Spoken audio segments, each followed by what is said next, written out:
अब भारत के सबसे पुराने और भरोसेमंद दोस्त रूस ने ऐसा धमाका किया है जिसने अमेरिका को भी चौंका दिया है। तो चीन से लेकर ईरान और कई यूरोपीय देशों में हलचल शुरू हो गई है।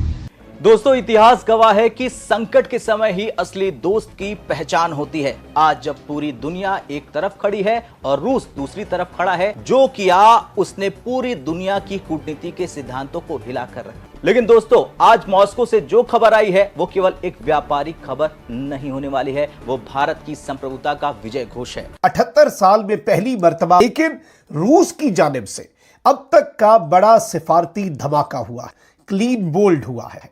अगर इसे चीन के ऊपर एक बॉम्बशेल कहा जाए तो यह कहना गलत नहीं हो, क्योंकि रूस ने इसे भारत के लिए बड़ा ऐलान कर दिया है। रूस ने आधिकारिक तौर पर ऐलान किया है साल 2026 के रशियन एनर्जी वीक यानी REW में कि भारत पहला आधिकारिक भागीदार देश बन गया है। उसका यह दर्जा आज तक किसी को नहीं मिला, चीन को भी नहीं मिला है, जिसने वॉशिंगटन के अभिमान को तोड़ दिया है। यह खबर है भरोसे की, हिम्मत की और नए भारत की। ज़ैगम साहब के खिलाफ रूस और चीन बराह रास्त ललकारा है। क्या अब की लॉन्ग टर्म बुनियाद चीन का को सिफारती एतबार से मतलब ये कहा जाए कि किसी नुकसान का बायस बन सकता है? उससे पहले तो मैं है ये आप समझें कि ये एक नई, जो हम कहते हैं कि नया दौर या नया ऑर्डर दुनिया में जन्म ले रहा है, उसकी एक बहुत बड़ी अलामत है। ये आप यूँ समझें कि ये जो इंटरनेशनल उनके इसको कहा जा रहा है कि चाइना में ये उनके मुकाबले पे भारत में आपको जश्न का सामान नजर आता है, क्योंकि मोदी को आखिरकार वो हथियार मिल ही गया है। तो फिर सवाल ये बनता है कि क्या रूस ने पाकिस्तान और चीन के साथ कोई गेम कर दी है? दरअसल मॉस्को का मोनेज सेंट्रल एग्जीबिशन हॉल पूरी दुनिया के लिए शक्ति का केंद्र बन चुका है। 100 देशों के 7000 डेलीगेट्स वहां मौजूद थे, लेकिन सबकी निगाहें केवल एक तिरंगे पर होगी। रूसी सरकार के बयान के अनुसार भारत इस फोरम का स्टार पार्टनर है। Federation of Indian petroleum industry यानी कि FIPI की अगुवाई में भारत की 8 सबसे बड़ी महारत्न और नवरत्न कंपनियां वहां भारत का झंडा गाड़ रही हैं। यह प्रदर्शनी केवल तेल दिखाने के लिए नहीं था, यह दुनिया को यह बताने के लिए था दोस्तों कि भारत अब रूस के ऊर्जा साम्राज्य का हिस्सेदार बन चुका है। और रूस का ऐलान भी सुनिए। उप प्रधानमंत्री अलेक्जेंडर नोवाक का यह कहना कि रूस भारत में अपना डिस्ट्रीब्यूशन नेटवर्क बनाना चाहता है, अमेरिका के लिए सबसे बड़ी चेतावनी है। जुलाई 2026 के आंकड़े किसी के भी होश उड़ाने के लिए काफी। हमने न केवल सस्ता तेल खरीदा बल्कि उसे रिफाइन करके यूरोप तक पहुंचा दिया, और आज हमारा दोस्त पेट्रोल जब मांगता है रूस तो भारत खटाक से दे देता है। यह कूटनीति का वो मास्टर स्ट्रोक था जिसे हार्वर्ड और ऑक्सफोर्ड में पढ़ाया जरूर जाएगा।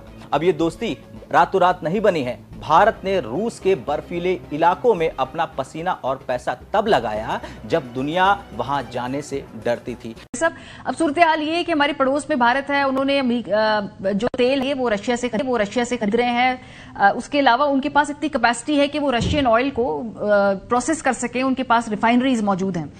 पाकिस्तान के मैंने कल सवाल पूछा हुकूमती से, आप भी, तो उन्होंने कहा जी कि हमारे पास कैपेसिटी नहीं है ऑल्टरनेट रिसोर्सेज को एक्सप्लोर करने की। तो is it the right time कि भाई अगर आपने कोई चॉइसेस करनी है तो अब कर लें इस क्राइसिस के अंदर, जब देखा है कि भाई एक ही जगह रिलायंस से कितना नुकसान हो सकता है जब वो चोक हो जाए वो पूरी सप्लाई लाइन।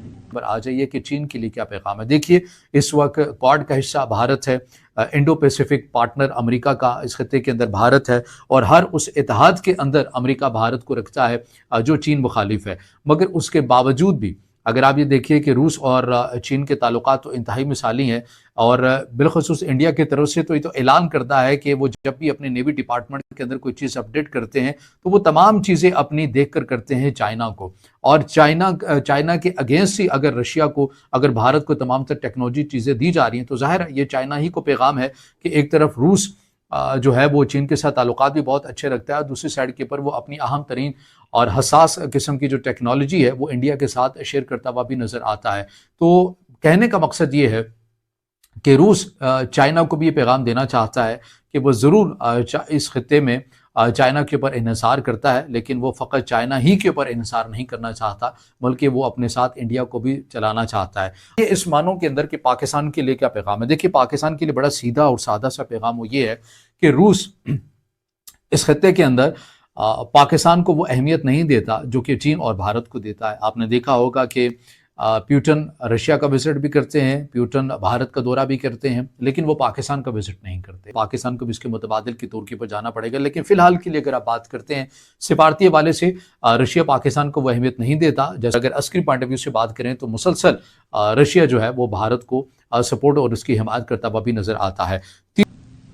जी, ये 4 साल पहले डिबेट शुरू हुई थी, आपको याद होगा कि वो इमरान खान के ऊपर पता नहीं इल्जाम लगता था या उसने हकीकत थी कि वो इसलिए भी निकाले गए कि वो रशिया से ऑयल लेना चाहते थे। और फिर एक उनका काउंटर आर्गुमेंट ये आया उनके निकात, कुछ कह रहे थे कि पाकिस्तान के पास तो एबिलिटी नहीं है कि रशिया से ऑयल रहे, हमारे पास हम रिफाइन नहीं कर सकते। सो बिल्कुल हमारे पास ऑब्वियसली चॉइसेस तो होनी चाहिए कि इन टर्म्स ऑफ क्राइसिस।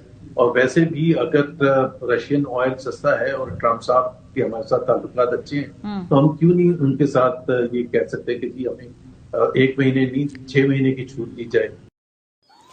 नमस्कार दोस्तों। तो दोस्तों, जो चीजें आज तक रशिया ने चाइना को भी नहीं दी, आज उस चीज का ऐलान रशिया ने भारत के लिए कर दिया है।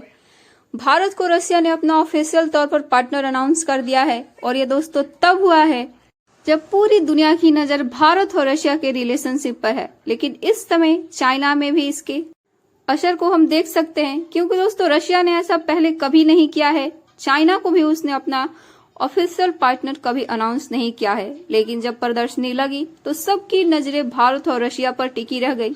को लेकर रशिया के उपराष्ट्रपति ने भी ट्वीट की। दोस्तों, एक बार फिर से भारत और रशिया की दोस्ती की मिसाल दुनिया में दी जाएगी। और रशिया ने एक बार फिर से साबित कर दिया कि भारत उसका भरोसेमंद देश है। क्योंकि दोस्तों रशिया के प्रेसिडेंट पुतिन, उन्होंने पहले भी कह चुके हैं कि भारत वो देश है जिस पर हम भरोसा कर सकते हैं। और अगर भारत ने कोई बात कह दी तो भारत कभी भी अपनी बात से पीछे नहीं हटेगा।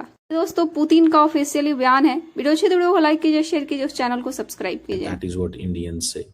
अच्छा, ये थोड़ी इंटरेस्टिंग चीज है। व्हाट्स गोइंग ऑन एक्चुअली, हो क्या रहा है? हो ये रहा है कि इंडियन, सारी बात है, they have resources, money, everything. लेकिन ट्रम्प की भी पोजीशन अपनी जगह पे है। कहा यह जा रहा है कि अब जो डोनाल्ड ट्रम्प ने जो टैरिफ लगाए इसके ऊपर, इंडिया के ऊपर, उसमें रशियन क्रूड ऑयल के ऊपर जो रिलायंस है वो कम हो गई है। अब अगर मॉस्को से अगर 44% तेल खरीदा जा रहा था, ठीक है जी, तो अब वो आ गया 25%। ये दिसंबर का डाटा कह रहा है। ये एक शख्स है, उसका नाम है कैपलर, नॉट शख्स, एक